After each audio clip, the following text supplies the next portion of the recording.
அனைவருக்கும் அன்பான வணக்கங்கள். அரியதோர் பெருவெளி ஆதியந்தம் ஆனதும் ஆறிரண்டு நூறு தேவர் அன்றுரைத்த மந்திரம் சுரியதோர் எழுத்தை உன்னிச் சொல்வேன் நல் வாக்கியம் தோச தோச பாவ மாயை தூர தூர ஓடவே கரியதோர் முகத்தை ஒத்த கற்பகத்தை கைத்தொழ கலைகள் நூற்கண் ஞானமும் கருத்தில் வந்து உதிக்கவே பெரியவர்கள் சிறியவர்கள் கற்றுணர்ந்த பேரெல்லாம் பேயனாகி ஓதிடும் பிழை பொறுக்க வேண்டுமே. அனைவருக்கும் யோகி தியானம் மற்றும் ஆன்மீக குணமளிக்கும் ஆய்வு மையம் சார்பாக அன்புடன் வணக்கத்தை தெரிவித்துக்கிறேன். நம்ம ஆன்மீகம் அப்படிங்கிற ஒரு துறையை தேர்ந்தெடுத்துட்டு இருக்கோம். ஒவ்வொருத்தருக்கும் ஒவ்வொரு விதமான கமிட்மெண்ட், ஒவ்வொரு இடத்துக்கும் நம்ம பிளான் பண்ணிட்டு இருக்கோம். ஆனாலும் நம்ம நமக்கான தேடல் ஆன்மீகம் அப்படிங்கிற விஷயத்துக்காக நம்ம எல்லாத்தையும் விட்டுட்டு நம்ம உட்கார்ந்து தியானத்துக்கு வந்திருக்கிறோம். இது உண்மையிலேயே ஒரு அளப்பெரிய ஒரு விஷயம். இன்னைக்கு உள்ள காலத்துல ஒரு டிகிரி படிக்கிற மாணவனே தொடர்ந்து தன்னை தக்க வைத்துக் கொள்வதில் ரொம்ப கஷ்டம் இருக்கு. ஆனால் ஆன்மீகம் என்ற ஒரு தன்மைக்காக நாம் தொடர்ந்து பயணிக்க இருக்கின்றோம். அதற்கான உங்கள் அனைவரையும் அன்புடன் வாழ்த்துகிறேன். ஏன் அப்படின்னா, இன்னைக்கு உலகம் போற போக்கு பார்த்தீங்கன்னா, அனைவரும் பரபரப்பாக இருக்க வேண்டும் என்பது ஒரு எழுதப்படாத விதியாக இருக்கிறது. பரபரப்பா நம்ம கொஞ்சம் இல்ல அப்படின்னா, மத்தவர்கள் பார்க்கும்போது, "என்ன நீ வாழ்க்கையில தோத்து போயிருவ. இவ்வளவு சோம்பி கிடக்குற, உட்கார்ந்திருக்கிற, நீ எங்கேயும் போகாமலாம் இருக்கிற.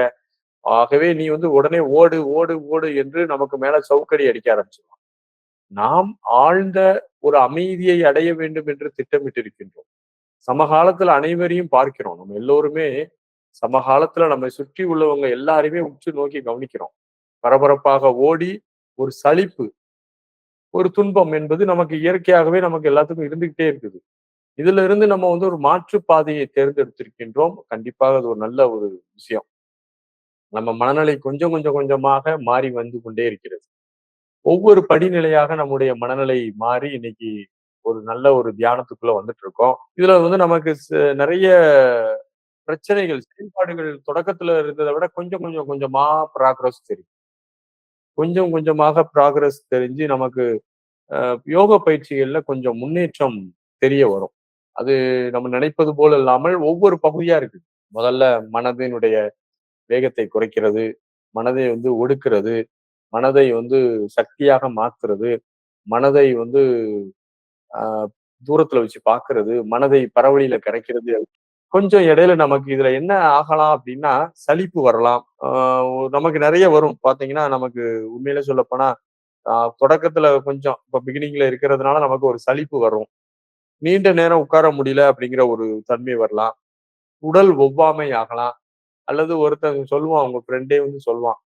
"நீ எதுக்குடா உலகத்துல உட்கார்ந்து இப்படி தியானம்லாம் பண்ணிட்டு இருக்க? ஒவ்வொருத்தன் எவ்வளவு ஜாலியா இருக்கான் பாரு.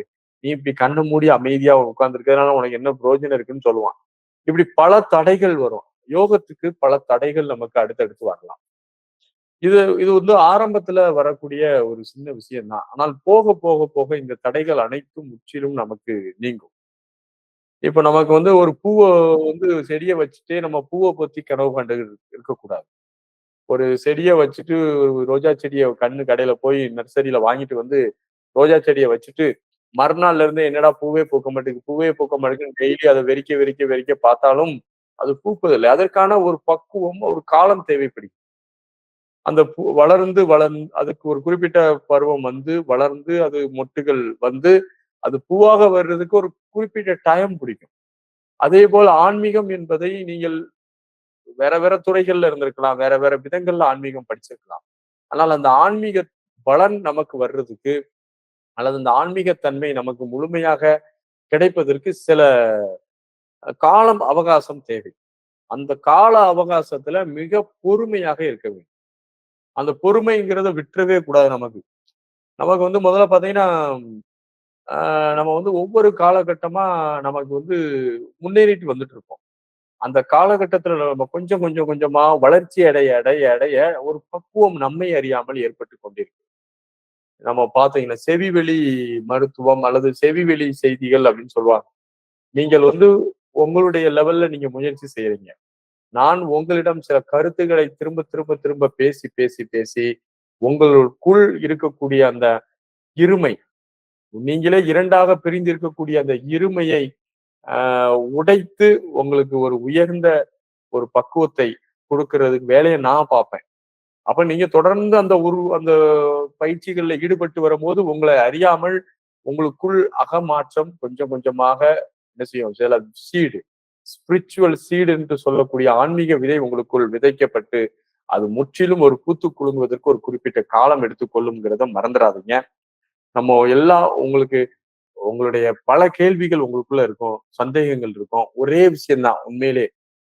ஐயம் என்றால் என்ன அப்படின்னா, மனிதன் அமைதியாக இருப்பது எவ்வாறு அப்படிங்கிறது தான், அது தெரியாம தான் நம்ம கேள்விகள பல விதமா கேட்கிறோம். கேள்வி ஒன்றே ஒன்றுதான். பதிலும் ஒன்றே ஒன்றுதான். பதில் ஒன்றே ஒன்றுதான். கேள்வியும் ஒண்ணே ஒண்ணுதான் அந்த பிரபஞ்சத்துல. ஆனால் நம்ம அந்த கேள்விகளை வேற வேற கோணங்கள்ல, வேற வேற பரிமாணங்கள்ல கேட்டு பழகிட்டே இருப்போம். பதிலும் அதேதான். ஒரே விஷயம் தான். மைண்ட் தாண்டி போனா எல்லா வேலையும் முடிஞ்சு போச்சு. நோ மைண்ட் ஸ்டேட் அட்டைன்மென்ட்டா எல்லா வேலையும் முடிஞ்சு போச்சு. அப்படிங்கிறது தான் பதில். ஆனாலும் பதிலும் வேற வேற உங்க மனசுக்கு பிடிச்ச மாரி நம்ம சொல்லிட்டோம். அதனால உங்களுடைய ஐயங்களுக்கும், கேள்விகளுக்கும் நம்ம ஒரு ஒரு யாராவது நம்மள குறை சொல்லிட்டோம்னா, உடனே நம்ம என்ன செய்வோம்னா, அவங்கள குறை சொல்லுவோம் அல்லது அவர்கள் மேல உள்ள தப்ப சொல்லிக்கிட்டே இருப்போம். நம்மை பற்றி நம்ம என்ன செய்றதில்ல, யோசிக்கிறதே இல்ல.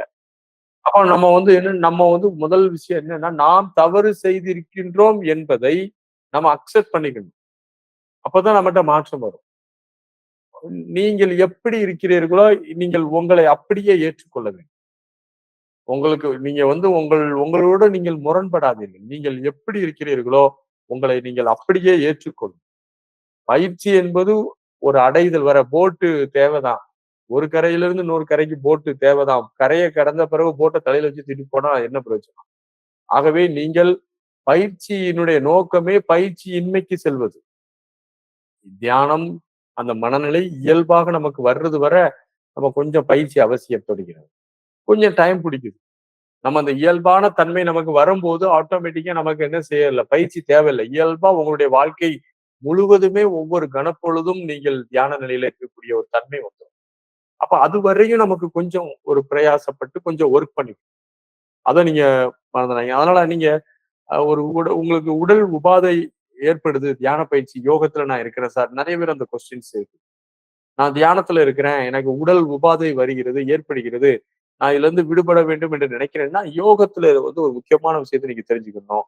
காலையில 6 மணிக்கு முன்னதாக யோக பயிற்சிகளை செய்பவர்களாக நீங்க இருந்தால், கண்டிப்பாக அது உங்களுக்கு எந்த விதமான பாதிப்பையும் ஏற்படுத்தாது. அத தெரிந்து கொள்ளுங்க. சூரிய உதயத்திற்கு பின்பு யோக பயிற்சிகளை செய்யும்போது, அது நம்முடைய பயாலஜிக்கல் பாடியில வெப்பத்தை அதிகப்படுத்துகின்றது. மாலை 6 மணிக்கு பிறகும், காலை 6 மணிக்கு முன்பும், சூரிய உதயத்திற்கு முன்பும், சூரிய அஸ்தமனத்திற்கு பிறகும் யோக பயிற்சிகளை மேற்கொள்வது உங்களுக்கு உடல் உபாதையை, உடலினுடைய வெப்பத்தை குறைக்கிறது.